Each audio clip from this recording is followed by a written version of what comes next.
இது ஒரு பர்ஃபெக்ட் டே கிடையாது. ஆனால் இது என்னோடய வாழ்க்கையில் ஒரு சாதாரணமான நாள். தமிழ் பயணம் குடும்பத்தினருக்கு வணக்கம். இந்த வீடியோ ஏதாவது ஒரு வகையில் உங்களுக்கு யூஸ்ஃபுல்லாக இருக்கும். சப்ஸ்கிரைப் பண்ணிக்கங்க. அன்னைக்கு காலையில் 6 மணி இருக்கும். அப்படிங்கிற மாதிரி நான் எந்திரிச்சு வரும்போதே 7 மணி ஆயிடுச்சு. உறவுகள் அனைவருக்கும் வணக்கம். எல்லாரும் நல்லா இருக்கீங்களா? நான் ரொம்ப நல்லா இருக்கேன். இந்த வீடியோவில் நம்ம எதை பற்றி பார்க்க போகிறோம் அப்படின்னா, என்னோட ஒரு நாள் மார்னிங்கில் இருந்து நைட் வரைக்கும் எப்படி இருக்கும் அப்படிங்கிறத உங்கள் கூட நான் ஷேர் பண்ண போகிறேன். வாங்க என்னோட ஒரு நாள் லைஃப் எப்படி இருக்கும் அப்படிங்கிறத பார்க்கலாம். மண்டே டு ஃப்ரைடே எப்போவும் மார்னிங் 7க்கெல்லாம் ஒர்க் அவுட் பண்ண பார்க்குக்கு போயிடுவேன். சாட்டர்டே சண்டே 2 நாளும் நானே லீவ் எடுத்துப்பேன். இன்றைக்கி கொஞ்சம் டயர்டாக இருந்தது, அதனால நான் போகலை. இங்கே குழந்தைங்களுக்கு ஸ்கூல் லீவ் விட்ருக்காங்க. அவங்க ஆனுவல் லீவில் இருக்காங்க. 1 மந்த் லீவ் முடிஞ்சிருச்சு, இன்னும் ஒரு 1 மந்த் இருக்குது. குழந்தைங்க எந்திரிச்சு வர்றதுக்கே பிரஞ்ச் டைம் ஆகிடும். அதனால் மார்னிங் நானும் என் ஹஸ்பண்டும் லைட்டாக ஏதாவது செஞ்சு சாப்பிட்டுட்டு பொறுமையாக என்னோடய வேலைகளை பார்க்க ஆரம்பிப்பேன். பசங்களுக்கு ஸ்கூல் ஸ்டார்ட் ஆக ஆரம்பிச்சிருச்சு அப்படின்னா மார்னிங் 7க்கெல்லாம் அவங்க கிளம்பிடுவாங்க. ஈவினிங் 4க்கு தான் வருவாங்க. அதனால எனக்கு மார்னிங் 7க்கே எல்லா கிச்சன் ஒர்க்குமே முடிஞ்சிடும். ஆனால் குழந்தைங்க வீட்டில் இருந்தாங்க அப்படின்னா அடிக்கடி கிச்சனில் வேலை இருந்துக்கிட்டே இருக்கும். இப்போ என் ஹஸ்பண்ட் ஆஃபீஸ் கிளம்பிட்டு இருக்காங்க. அவங்களுக்கு தாளித்த தயிர் சாதமும் உருளைக்கிழங்கும் தான் வச்சு கொடுத்தேன். அவங்க லஞ்ச் எடுத்துகிட்டு போக மாட்டாங்க, ஏன்னா எங்கள் ஆஃபீஸ்லேயே லஞ்ச் ப்ரொவைட் பண்ணிடுவாங்க. இந்தியாவில் இருந்த வரைக்கும் அவங்க லஞ்சு கொண்டுட்டு போயிட்டு தான் இருந்தாங்க. இங்கே வந்ததுக்கப்புறம் ஒரு நாள் கூட அவங்க கொண்டுட்டு போனதே இல்லை. இங்கே இருக்கிற எல்லா ஆஃபீஸ்லேயும் ஸ்கூல்ஸ்லேயும் லஞ்ச் எல்லாம் அவங்களே ப்ரொவைட் பண்ணுவாங்க. ஆனால் என்னோடய பசங்களுக்கு நான் எப்போவுமே லஞ்ச் பேக் பண்ணி தான் கொடுப்பேன். இவங்க கொடுக்குற லஞ்ச் ரொம்பவே நல்லாயிருக்கும், பேலன்ஸ்டாகவும் இருக்கும். ஆனால் குழந்தைங்கள பொறுத்த வரைக்கும் எனக்கு கொஞ்சம் பயம். அவங்களுக்கு அது பிடிக்குமா, இல்லை அது பத்துமா அப்படிங்கிற மாதிரிலாம் நான் யோசிக்க ஆரம்பிச்சிருவேன். என் பசங்க எல்லாமே சாப்பிட்டுப்பாங்க, இருந்தாலும் எனக்கு என்னவோ நான் சமைச்சு கொடுத்தா தான் ஒரு திருப்தி. இங்கே வந்த புதுசில் என் ஹஸ்பண்ட் கிட்டேயும் லஞ்ச் எடுத்துகிட்டு போக சொல்லி நான் கம்பல் பண்ணேன். ஆனால் அப்போ பேச்சுலர்ஸ் நிறையா பேர் இருந்தாங்க. அதனால் இவங்க மட்டும் இப்போ லஞ்ச் கொண்டு போகிறாங்க அப்படின்னா அவங்க பார்க்குற அவங்களுக்கெல்லாம் ஒரு மாதிரி இருக்கும்ல அப்படின்னு சொல்லி அவங்க கொண்டு போக மாட்டாங்க. இப்போ அந்த ஃபுட்டே அவங்களுக்கு பழகிடுச்சு. இன்றைக்கி லஞ்சு நான் ரொம்ப சிம்பிளாக தான் பிளான் பண்ணேன். ஏன்னா அன்றைக்கி வீடெல்லாம் க்ளீன் பண்ணலாம் அப்படின்னு சொல்லிட்டு ஒரு ஐடியா இருந்தது. இன்றைக்கி நான் ரொம்ப டீப் க்ளீன்லாம் பண்ணலை, ஓரளவு தான் க்ளீன் பண்ணுறேன். ஏன்னா எங்களுக்கு வீட்டு உள்ளேயே சில ரெனோவேஷன் ஒர்க்கெல்லாம் பண்ணிகிட்ருக்காங்க. அதனாலேயே வீடு கொஞ்சம் கிளம்ஸியாக தான் இருக்குது. கிட்டத்தட்ட 10 டேஸாக ஒர்க் பண்ணிகிட்ருக்காங்க. இன்னும் ஒரு 10 டேஸ் ஆகும் போல் வேலை முடிக்கிறதுக்கு. எப்போவும் நான் எப்படி க்ளீன் பண்ணுவேன் அப்படின்னா, ஃபஸ்ட்டு எல்லா ரூமையும் கூட்டிட்டு அதுக்கப்புறம் அதை தொடச்சிட்டு அந்த ஈரம் காய்கிறதுக்கு இன்னொரு தடவையும் தொடச்சி எடுத்துருவேன். ஏன்னா இங்கெல்லாம் உட்டன் ஃப்ளோர் தான் இருக்கும், அது காய்கிறதுக்கே ரொம்ப லேட் ஆகும். ஆனால் இன்றைக்கி நான் அவ்வளோ ப்ராசஸ்லாம் பண்ணலை. அதான் நான் சொன்னேனே, இங்கே ஒர்க் போயிட்டுருக்கு அப்படின்னு. அதனால் என்னால் அவ்வளோ பண்ண முடியலை. டெய்லி ஒர்க்கர்ஸ் உள்ளே தான் வேலை பார்ப்பாங்க. அதனால் ரொம்ப தூசியாக இருக்குங்கிறதுனால லைட்டாக கூட்டி மட்டும் விடுறேன். இதெல்லாம் டெய்லி பண்ணுற வேலை தான். ஆனால் என்ன, இப்போ கொஞ்சம் சாட்டிஸ்ஃபேக்ஷன் இல்லை. ஏன்னா நம்ம அப்போ தான் க்ளீன் பண்ணி முடிச்சிருப்போம்.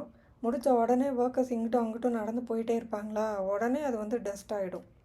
ஒரு நாள் 2 நாள் அப்படின்னா வெயிட் பண்ணி மொத்தமாக க்ளீன் பண்ணலாம். ஆனால் ஏற்கனவே இவங்க 10 டேஸாக இந்த ஒர்க்கை பார்த்துட்ருக்காங்க. இன்னும் ஒரு 10 டேஸ் ஆகும்னு வேற சொல்கிறாங்க. அப்படி இருக்கும்போது நம்மளால் மொத்தமாக க்ளீன் பண்ணவும் முடியாது, க்ளீன் பண்ணாமல் இருக்கவும் முடியாது. அதனால தான் என்னால் முடிஞ்ச வரைக்கும் க்ளீன் பண்ணுறேன். ஒரு சிலருக்கு க்ளீன் பண்ணுறது ரொம்ப பிடிக்கும், அது அவங்களோட ஹாபியாகவே இருக்கும். எப்போ பார்த்தாலும் எதாவது க்ளீன் பண்ணிகிட்டே இருப்பாங்க, ரொம்ப நீட்டாக வச்சுருப்பாங்க. எப்போ எந்த பொருளை தொட்டாலும் அதில் ஒரு சின்ன தூசி கூட இருக்காது, அந்தளவுக்கு க்ளீனாக வச்சுருப்பாங்க.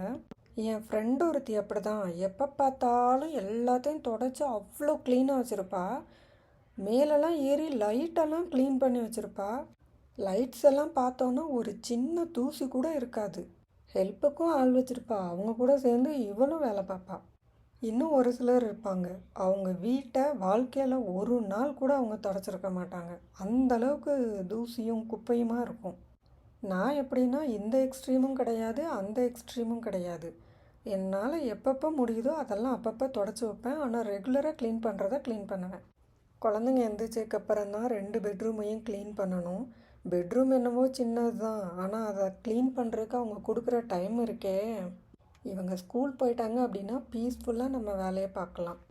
இல்லைன்னா ஏம்மா டெய்லியும் க்ளீன் பண்ணுற, ரெஸ்ட் எடுமா அப்படின்னு சொல்லுவானுங்க. ஒரு வழியாக பெட்ரூமையும் க்ளீன் பண்ணி முடிச்சாச்சு. மார்னிங் பண்ண லஞ்ச் ரெசிப்பியை இதில் ஆட் பண்ணியிருக்கேன். ரொம்ப ஈஸியான ரெசிபி தான், ஆனால் நிறையா பேருக்கு வந்து இந்த தயிர் சாதம் சொதப்பிடும். அது அப்படி ஆகாமல் பர்ஃபெக்டாக பண்ணுறதுக்கு எப்படி பண்ணலாம் அப்படின்னா, சோறை நல்லா கொலைய விட்டு வடிச்சிட்டு சூடாக இருக்கும்போதே கரண்டியை வச்சு நல்லா அதை மசிச்சு விட்டுக்கணும். அதில் வந்து தேவையான அளவு தயிரும் உப்பும் போட்டு பிசைஞ்சு எடுத்து வச்சுக்கணும். இந்தியாவில் என்ன பண்ணுவோம் அப்படின்னா, மத்தியானம் சாப்பிட போகிறோம் அப்படின்னா காலையில் செஞ்சால் அது கூட பாலை ஊற்றி நல்லா மிக்ஸ் பண்ணி வைப்போம். ஏன்னா அது மத்தியானம் சாப்பிடும்போது புளிச்சு கரெக்டான ஸ்டேஜில் இருக்கும். ஆனால் இங்கே வந்து வெதர் வந்து குளிராகவே இருக்கும். அதனால இங்கே பால் ஊற்ற மாட்டேன்னா ஃபுல்லாகவே தயிரை ஊற்றி தான் மிக்ஸ் பண்ணுவேன். தாளிக்கிறதுக்கு கடுகுளுந்தம்பருப்பு, இஞ்சி, மிளகா, கருவேப்பிலை, பெருங்காயம் இது எல்லாத்தையும் போட்டு தாளித்து அதில் ஊற்றி மிக்ஸ் பண்ணிடணும். ஒரு சில சமயம் இது கூட நான் வெங்காயம் கொஞ்சம் ஆட் பண்ணிப்பேன். அது இன்னும் டேஸ்ட்டு நல்லாயிருக்கும். குக்கிங் வேலையெல்லாம் முடிச்சதுக்கப்புறம் கொஞ்சம் பாத்திரம் இருந்தது, அதையும் கழுவி வச்சுட்டு ஃப்ரிட்ஜில் கொஞ்சம் சிக்கன் இருந்தது, அதை எடுத்து டீஃபாரஸ்ட் பண்ணுறதுக்காக வெளியில் வச்சேன். ஏன்னா நைட்டு டின்னருக்கு ஏதாவது பண்ணிக்கலாம் அப்படின்னு சொல்லிட்டு. நைட்டு சிக்கன் ரைஸ் பண்ணலாம் அப்படின்னு ஒரு ஐடியா இருந்தது. அதனால இப்போவே எடுத்து வெளியில் வச்சிட்டோம் அப்படின்னா கொஞ்சம் நேரம் கழித்து அந்த கூலிங் எல்லாம் போனதுக்கப்புறம் அதை நல்லா வாஷ் பண்ணி எடுத்துட்டு மசாலா தடவி கொஞ்சம் நேரம் ஊற வைக்கணும். அதுக்காக தான் நான் இப்போவே எடுத்து வெளியில் வைக்கிறேன். சில நேரம் எடுத்து வைக்க மறந்துடுவேன். அந்த டைமில் அப்புறம் வேறு ஏதாவது ரெடி பண்ணுற மாதிரி இருக்கும். அதான் ஞாபகம் இருக்கும்போதே இப்போவே கையோடு எடுத்து வெளியில் வச்சு அந்த வேலையை முடிச்சிடலாம் அப்படின்னு சொல்லிட்டு பண்ணிகிட்ருக்கேன். நீங்களும் என்ன மாதிரி எப்போயாவது மறந்துருக்கீங்களா அப்படிங்கிறத கமெண்ட்டில் சொல்லுங்கள். இந்த வேலையெல்லாம் முடித்தோன்னே எனக்கு பசிக்க ஆரம்பிச்சிருச்சு. அதோடு நான் போய் டிவியை பார்த்துட்டு கொஞ்சம் சாப்பிட்டுட்டு சிஸ்டமில் கொஞ்சம் எனக்கு வேலை இருந்தது, அதை போய் பார்க்க ஆரம்பிச்சிட்டேன். ஸ்கூல் டைமில் என்னோடய ரொட்டீன் கொஞ்சம் வேறு மாதிரி இருக்கும். இது லீவ் நாள்னால இந்த மாதிரி இருக்குது. ஸ்கூல் டைமில் எப்போவுமே நான் ஒரு 4:30, 5க்கெல்லாம் மார்னிங் எழுந்திரிச்சிருவேன். அதோட மற்ற வேலையெல்லாம் முடித்து ஒர்க் அவுட் முடித்து வரதுக்கு ரொம்ப டயர்டாகிடுமா. அதனால் ஆஃப்டர்நூன் வந்து ஒரு 1/2 hour தூங்கி எழுந்திரிப்பேன். சில நாள் தூங்குறது கூட டைம் இருக்காது, ஒர்க்கு ரொம்ப ஹெவியாக இருக்கும். சில பேர் கேட்குறாங்கல்ல, வீட்டில் சும்மா தானே இருந்த, ஏன் இதை செய்யலை அதை செய்யலைன்னு. அவங்களுக்கு என்னோடய பதில் என்ன அப்படின்னு கேட்டிங்கன்னா, உங்களோட வேலைக்காவது ஒரு டைம் இருக்குது. மார்னிங் 9 to 6 இல்லை 9 to 5 அந்த மாதிரி. ஆனால் எங்களோட வேலைக்கு எந்த ஒரு டைமிங்குமே கிடையாது. காலையில் எந்திரிச்சதுலேருந்து நைட்டு தூங்குற வரைக்கும் நாங்கள் வேலை செஞ்சுட்டு தான் இருக்கணும். அதுக்கிடையில் அப்பப்போ ரிலாக்ஸ் பண்ணிக்கிறோம். இதில் ஒர்க்குக்கு போகிறவங்களா இருந்தால் அவங்க இன்னும் பாவம். அதனால தான் எவ்வளோ பொண்ணுங்க குழந்தைங்கள பார்த்துக்கிறதுக்கு ஆள் இல்லை அப்படின்னா அவங்களோட கெரியரே வந்து ஒன்று ஸ்டாப் பண்ணிடுறாங்க, இல்லைன்னா ஒரு பிரேக் எடுத்துகிட்டு திரும்ப ரீஜாயின் பண்ணுறாங்க. ஒரு வீட்டை மேனேஜ் பண்ணுறது அப்படிங்கிறது சும்மா இல்லை. நேரத்துக்கு சாப்பாடு, தேவையான பொருள் தேவையான இடத்துல கிடைக்கிறது, அந்த குடும்பத்தில் இருக்கிற எல்லாரோட உடல் நலமும் உள்ள நலமும் அந்த குடும்பத்தில் இருக்க பெண்ணுக்கிட்ட தான் இருக்குது. பொண்ணுங்களால் மட்டும்தான் வீட்டில் உள்ளவங்கள அக்கறையாகவும் அன்பாகவும் பார்த்துக்க முடியும். ஏன் ஆம்பளைங்களால் பார்த்துக்க முடியாதா? அங்கே ஒன்று இருக்குது இங்கே ஒன்று இருக்குதுன்னு 100ல் 1 நீங்கள் காமிக்கலாம். இதுக்கு பேர் அடிமைத்தனம் இல்லை, குடும்பத்து மேலே இருக்கிற அக்கறை. அதுக்காக படிக்கக்கூடாது இல்லை பொண்ணுங்க வேலைக்கெல்லாம் போகக்கூடாது அப்படின்னு நான் சொல்லலை. உங்கள் குடும்பத்தோட தேவை என்ன, உங்கள் குடும்ப சூழ்நிலை என்ன அப்படிங்கிறத பொறுத்து தான் நீங்கள் வேலைக்கு போகணுமா போகக்கூடாதாங்கிறத முடிவு பண்ணணும். எனக்கு தெரிஞ்சு பாட்டி காலத்துலலாம் எந்த பாட்டியும் வேலைக்கு போகலை. ஆனால் அந்த வீட்டோட ஃபைனான்ஸ் ஃபுல்லாக அந்த பாட்டி கையில் தான் இருக்கும். அந்த தாத்தாவுக்கு கூட தெரியாது எந்த இடத்துல இடம் இருக்குது, இல்லை எவ்வளோ சேவிங்ஸ் இருக்குது, எங்கே என்ன இருக்குது, எதுவுமே தெரியாது. எல்லாமே அந்த பாட்டியோட கண்ட்ரோலில் தான் இருக்கும்.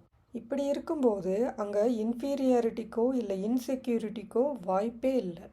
எவ்வளவோ பேர் வேலைக்கு போக முடியாத சூழ்நிலை இருந்தாலும் வீட்டில் இருந்துக்கிட்டே ஏதாவது ஒரு வகையில் அவங்க ஏர்ன் பண்ணிக்கிட்டு தான் இருக்காங்க.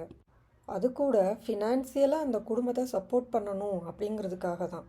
அதனால் நீங்கள் எந்த சூழ்நிலையில் இருந்தாலும் என்னால் அதை செய்ய முடியலை இதை செய்ய முடியலை அப்படின்னு யோசித்து ஹர்ட் ஆகாதீங்க.